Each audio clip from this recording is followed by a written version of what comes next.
I wanted to start by asking Charlie to give some insights or comments to the speakers who followed you. If you have any insight, we'll be happy to hear. There's so much that I would like to say. I thought each of the presentations were very good and made important points. I like what David said about lag and the fact that we pay insufficient attention to lag when we look at indoor-outdoor relationships. And those lags, as David appreciates, are related to air change rates, among other factors. The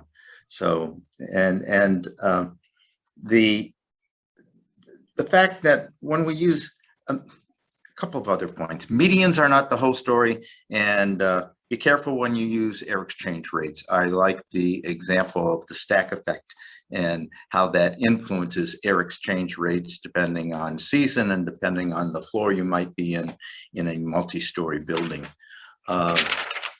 Yael gave a wonderful summary of air cleaning devices, and she made the point nicely that not all each of these air cleaning devices has their plus sides and their negative sides. Unfortunately, there's no silver bullet here. The ionizers. There's a recent study that came out of Tsinghua University in which they looked at ionizers deployed in dormitories, roughly 40 dormitories, as I recall. And they measured impact on PM 2.5, and they also measured different biomarkers of oxidative stress. And what I found interesting about that study is that although the ionizers did reduce PM 2.5 levels in the dormitories, the concentration of negative ions was increased significantly, as you would expect. That's what they're supposed to do. But the biomarkers of oxidative stress did not go down when the ionizers were used. They went up. So to some extent, is inhalation of these negative ions, does it contribute to oxidative stress in ways we don't appreciate? So it's something I wanted to add to Yael's excellent summary. Rachel spoke quite a bit about a global burden of disease. And I think it's important to appreciate that most of our exposure to outdoor PM of outdoor origin, occurs indoors. The previous speakers, David showed indoor-outdoor ratios for PM. Rael talked about the most penetrating particles in that range of around 0.3 microns. When we think of PM 2.5, perhaps the fact that the indoor-outdoor ratios are large for PM 2.5 of outdoor origin, let's say they're somewhere between 0.5 and 0.7, coupled with the fact that we spend 70, 80, 90% of our time indoors, our indoor exposure to outdoor PM can easily be much, much larger than our outdoor exposure to outdoor PM. So I'm not sure that's fully appreciated when people evaluate exposures to outdoor PM. And to complicate matters, the chemical nature of PM 2.5 is altered to some extent as particles are transported from outdoors to indoors. They lose some of their organics, some of the SVOCs. They acquire other SVOCs, such as plasticizers or flame retardants. So what winds up being inhaled indoors, even though it originated outdoors, is chemically different in some ways than the original outdoor PM. I just wanted to make that comment. I think when we talk about standards, I like what Ronan's mentioned, that it's regulations are certainly easier for outdoor air than for indoor air, and what I have seen happen in some countries is health agencies take outdoor air standards and apply them to indoor air. That can be a big mistake. Many of the outdoor standards, let's take ozone or PM 2.5, two good examples. Those outdoor standards are often based on epidemiology, that is, looked at associations between adverse health effects and concentrations. And they've come up with some concentration for outdoor PM or outdoor ozone that they feel is a compromise. It provides protection. Obviously, the protection can't be complete.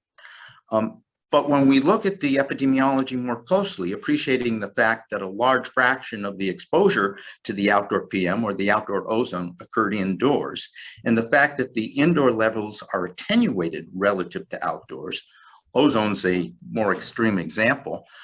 When the outdoor ozone is 100 ppb, the indoor ozone might be 20 ppb. And that indoor ozone at 20 ppb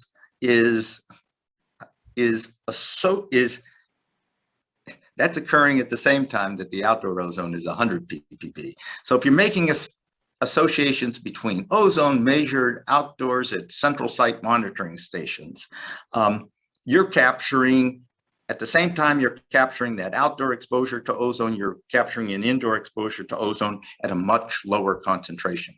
So if that's the basis of your standard, your indoor ozone standard should be much lower than your outdoor ozone standard. I'm not sure if I made that clear. Well, I think I've taken too much time, but I very much enjoyed the four presentations, and I think each of the speakers made excellent points. I like Renan's point about educate, educate, educate. We can achieve a lot through education. Thank you, Charlie. Would anyone want to respond before we move on to questions from the audience? No. Okay. So I'll begin with the questions we got. First of all, I'm going to say we're not going to be able to get to all the questions, so I am sorry for that. But the first question we got was regarding regulation. Is there a country that can be considered a gold standard in terms of monitoring indoor air quality and also regulating?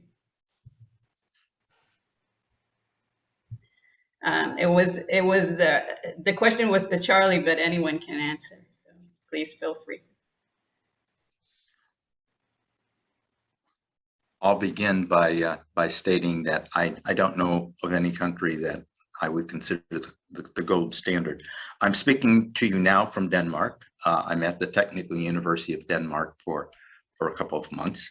And Denmark, Scandinavia in general, has paid, I think, more attention to indoor air issues for a longer period of time than most other countries in the world. And that goes back to the period of the oil embargoes in the early 70s. And Scandinavia tightened up their homes during the oil embargo, and subsequently they observed problems, and they started to pay more attention to indoor air and problems with buildings that are too tight, aren't ventilated enough. Denmark has some guidelines for indoor air. Denmark has made lots of indoor air measurements. I wouldn't say Denmark is the gold standard, but Denmark and Sweden and Finland are three countries that certainly have paid a lot of attention and done a lot of research in this area. Sorry, can I comment? Sure. I think that also we should pay attention to the state of California, which has many advanced regulations in this area as well, and also because the climate there is much more similar to ours. Yeah. One more addition is Canada, even though climate is completely different, but they also put lots of attention for indoor, and they have some guidelines. There are no regulations, but guidelines.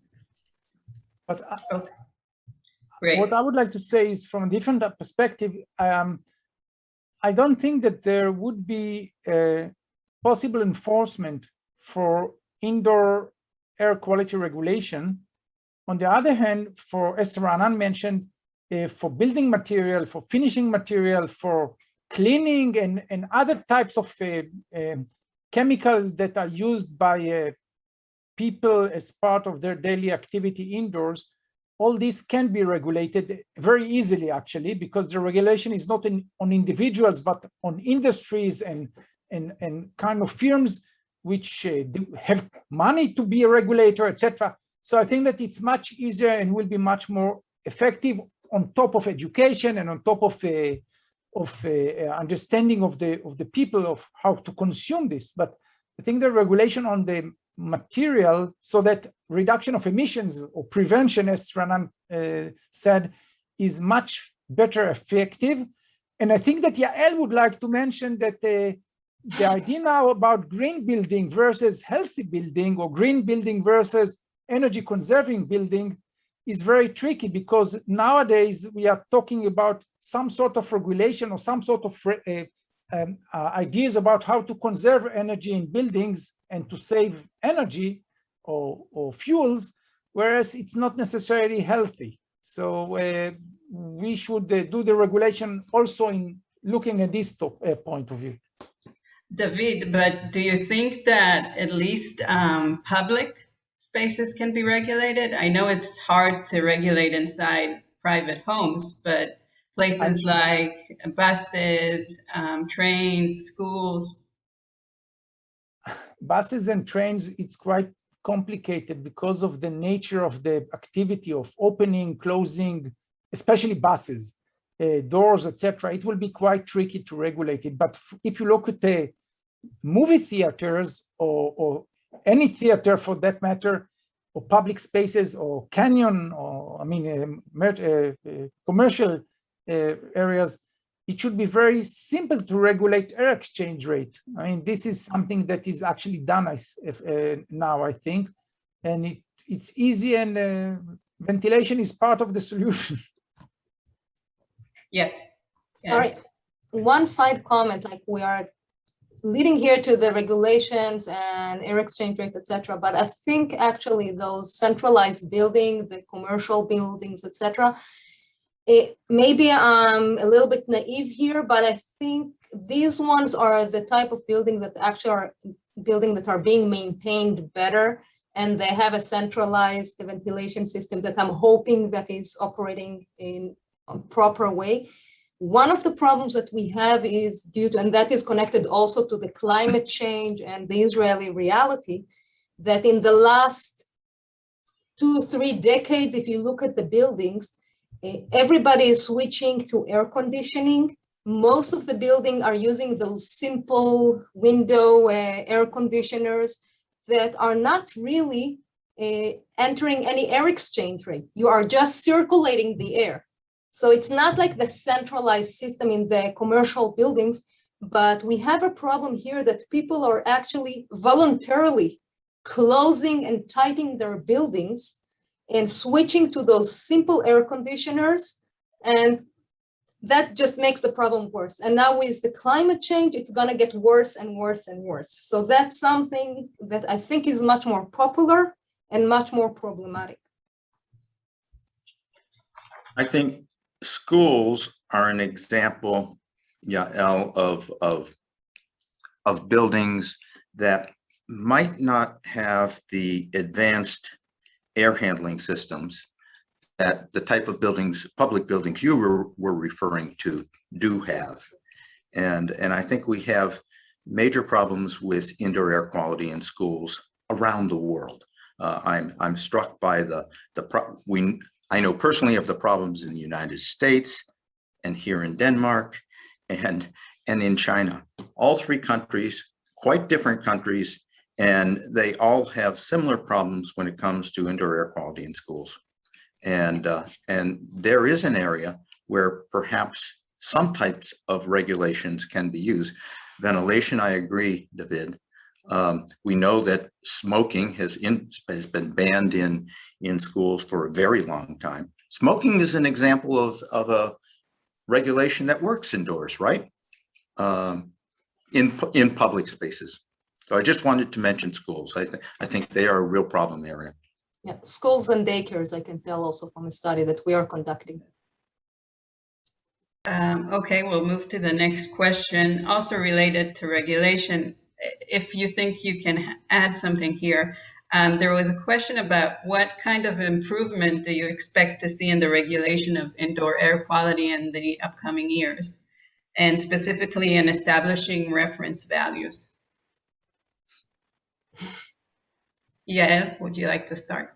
I don't have much to say. I'm a bit pessimistic here. As Charlie mentioned before, I think that there is a tendency that if people are putting some references, they're just going to adopt the outdoor level, and that's already said is a problematic approach. My hope is that with regard to regulation, it will be at least on the problematic materials that are known to emit high levels of VOCs. And also with regard to what David already mentioned before, the green buildings, that I think it's something, very positive to switch to green buildings, but we cannot put only the emphasis on the energy efficiency of the buildings. And I'm hoping that there will also introduce the impact of really looking on indoor air pollution and not just the quality, but I don't know how much regulations we're gonna have in the near future. Okay, anyone else? I'll just piggyback on what Yael just said about energy efficient buildings. And in some energy efficient buildings by design, they've tried to use products that are low emitting products, low emitters of organic compounds, and try to do practices indoors, cleaning practices that are low emitting cleaning practices. But you can't get around the fact that these buildings are occupied and the occupants are sources. So you always have to ventilate sufficiently for the emissions coming from the occupants themselves. And I fear this has been overlooked in some of the energy efficient buildings. Okay, thank you. I have a question here regarding the education. So I'll start with Ra'anan. There is a question here. How do you handle education with respect to consumer products and the pollution that comes from them? If you don't know, if you don't have information about the chemicals in the consumer product, how would you educate the consumers? So I think that the most important message or education target, let's say, when you try to educate about indoor air, is not specifically about products. It's about what indoor air quality is impacted from. Okay, the whole issue of indoor sources, outdoor sources, and ventilation. Okay, because as we said, ventilation is a solution for all pollutants. So I would start with educating about the importance of ventilation and how ventilation works and how you can ventilate and when you can ventilate. Okay, now with the consumer products, this is very tricky, right?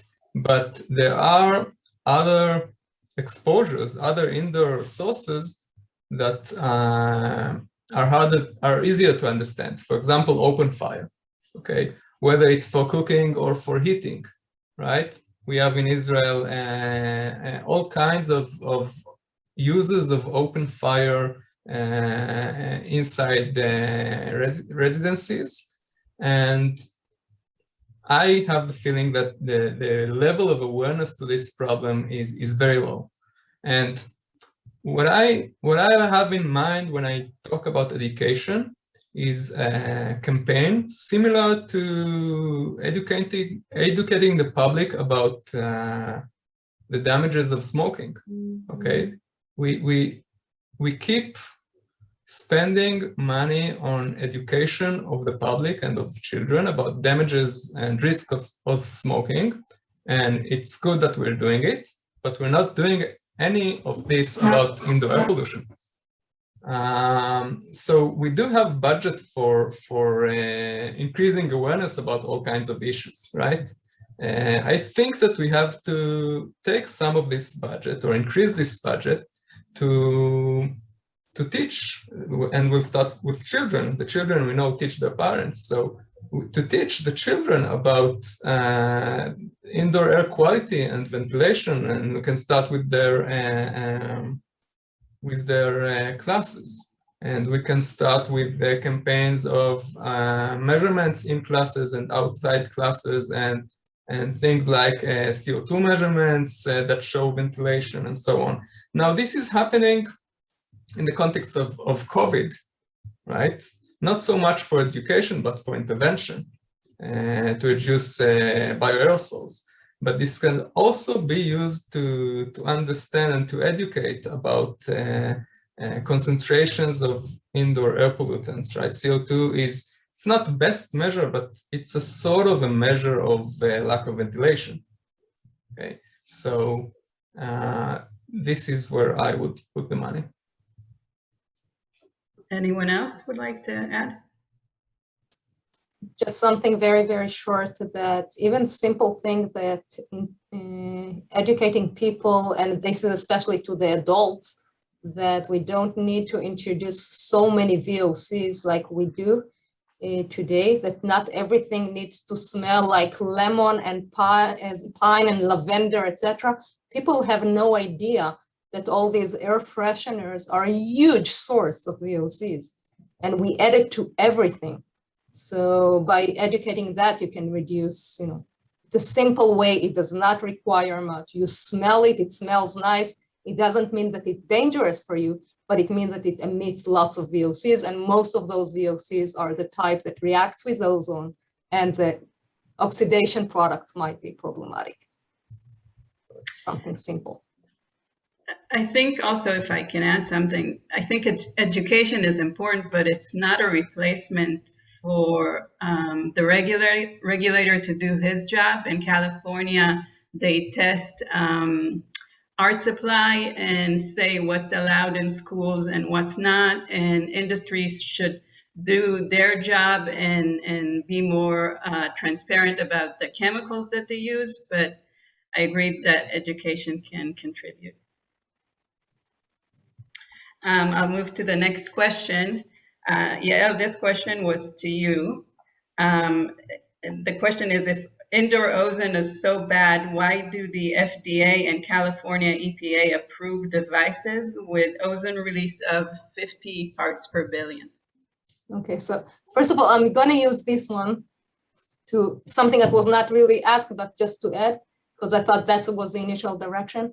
There are instruments that intentionally emit ozone, like ozonizers that are published to treat odors, etc. Those are not approved by anyone, okay? The minute you smell the ozone, you are way above the standards. But with regard to what asked here about the emission allowing 50 ppbs, it's a question. I don't have an answer to, and I don't think anyone can give a complete answer. It's related to what Charlie mentioned before. 50 ppbs are a common level we have outdoors for ozone. And we can say, okay, 50 ppbs is not dangerous, it's something I can live with. But as already was mentioned here, 50 ppbs outdoor is usually correlated to much lower concentration of ozone indoors. When we have 50 ppbs outside, we probably have like 10, 20 ppbs indoors. So if we're gonna introduce now an instrument that emits 50 ppbs indoors, I'm not sure it's not gonna have an adverse effect. But that's a compromise, I guess, that the authorities, they're accepted. Yes, Charlie. And I'll just add to that. My understanding of the California regulation is that the device is not allowed to increase indoor ozone levels to 50 ppb. And the regulation is a fairly complex regulation, and it's probably been a decade since I've read it.